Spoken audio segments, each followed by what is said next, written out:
মজাদার নাস্তা খেতে কার না ভালো লাগে। সন্ধ্যা হলেই যেন প্রতিটা ঘরে শুরু হয়ে যায় নাস্তা তৈরির ধুম। কারণ ছোট বড় সবারই খুবই পছন্দের খাবার। নাস্তা যদি না খাওয়া হয় সন্ধ্যাবেলা মনে হয় যেন রাতটাই অপূর্ণ হয়ে থাকে। আসসালামু আলাইকুম বন্ধুরা, কেমন আছেন সবাই? আশা করি যে যেখান থেকে ভিডিওটা দেখছেন সবাই ভালো আছেন। এই সবজিটা দেখতে পাচ্ছেন, এই সবজিটার নাম কি অবশ্যই কিন্তু কমেন্টস করে জানাবেন। অনেকেই বলে চিচিঙ্গা, অনেকেই বলে কইরা। আপনারা কি নামে চিনেন এই সবজিটাকে অবশ্যই কিন্তু কমেন্টস করে জানাবেন। আজকে এই সবজিটা দিয়ে একটা পাকোড়া তৈরি করব।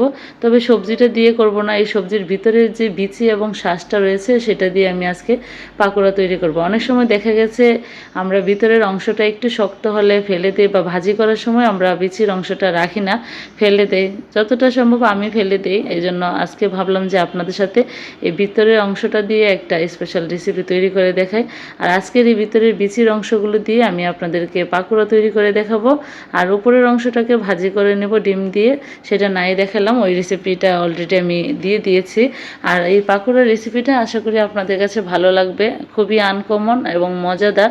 এই তো আমি ভিতরের বিচি এবং শ্বাসগুলোকে আলাদা করে নিয়েছি, একটা বাটিতে তুলে নিচ্ছি, তুলে দেখাচ্ছি কতটুকু পরিমাণ হয়েছে। আর দেখেই কিন্তু বুঝতে পারছেন এই অল্প বিচি আর শ্বাসগুলো দিয়ে কিন্তু আপনারা 3 থেকে 4 জন কিংবা 5 জন মানুষের জন্য নাস্তা তৈরি করতে পারেন। আমি এগুলোকে ভালোভাবে ধুয়ে পরিষ্কার করে নিয়েছি, আবার বিচিগুলোকে ভেঙে গুঁড়িয়ে নিচ্ছি। আর সাথে দিয়ে দিচ্ছি স্বাদ মতো কাঁচামরিচ, পেঁয়াজ কুচি, আরও দিয়ে দিচ্ছি আদা রসুন পেঁয়াজ বাটা, হলুদের গুঁড়া, মরিচের গুঁড়া এবং স্বাদ মতো লবণ দিয়ে দিব, আর দিয়ে দিচ্ছি সাথে জিরা গুঁড়া। বাস এগুলো দিয়ে আমি সবগুলো উপকরণ ভালোভাবে মিশিয়ে নিয়েছি। আমি এখানে বেসন ব্যবহার করব পাকোড়া তৈরি করার জন্য। আপনারা চাইলে কিন্তু বেসন না থাকলে চালের গুঁড়া, ময়দা অথবা আটা দিয়েও কিন্তু এই পাকোড়াটা তৈরি করতে পারেন। খুবই মজাদার এবং সুস্বাদু এই পাকোড়াটা। আশা করি আপনাদের কাছে ভালো লাগবে। যদি ভালো লাগে আমার ফেসবুক পেজটিতে লাইক এবং ফলো দিয়ে দেবেন। আর যারা ইউটিউব চ্যানেল আবেদন মম থেকে দেখছেন আমার চ্যানেলটিকে সাবস্ক্রাইব করে চ্যানেলের পাশেই থাকবেন। এই তো সবগুলো উপকরণ মিশিয়ে চুলায় একটা কড়াই বসিয়ে দিলাম, তেল গরম হয়ে গেছে। এবার আমি ছোটো ছোটো করে পাকোড়ার শেপ দিয়ে দিচ্ছি, আপনারা আপনাদের পছন্দ মতো করে দিয়ে তারপরে ভেজে নেবেন।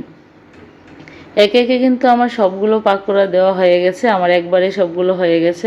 এক পাশ হয়ে গেছে, আমি আরেক পাশটা উল্টিয়ে নিচ্ছি। এভাবে উল্টিয়ে পাল্টিয়ে মচমচা করে ভেজে নেবেন, খেতে কিন্তু অসাধারণ লাগে। আর যখন আপনি এই পাকোড়াটা সবার সামনে দিবেন কেউ কিন্তু বুঝতেই পারবে না আপনি কি দিয়ে পাকোড়াটা তৈরি করেছেন, সবাই অবাক হয়ে যাবে। আশা করি আজকের এই রেসিপিটা আপনাদের কাছে একটু হলেও উপকারে আসবে। যদি উপকারে আসে বন্ধুদের সাথে শেয়ার করে দিবেন। আর এই তো পাকোড়া কিন্তু আমার রেডি হয়ে গেছে, দেখেই কতটা লোভনীয় লাগছে, তাই না? অবশ্যই ভালো লাগবে আপনাদের কাছে। আর আপনারা একবার হলেও ট্রাই করবেন, বারবার বলছি, ট্রাই করে অবশ্যই কমেন্টস করে জানাবেন। দেখা হবে পরবর্তী রেসিপিতে। সে পর্যন্ত সবাই ভালো থাকবেন, সুস্থ থাকবেন।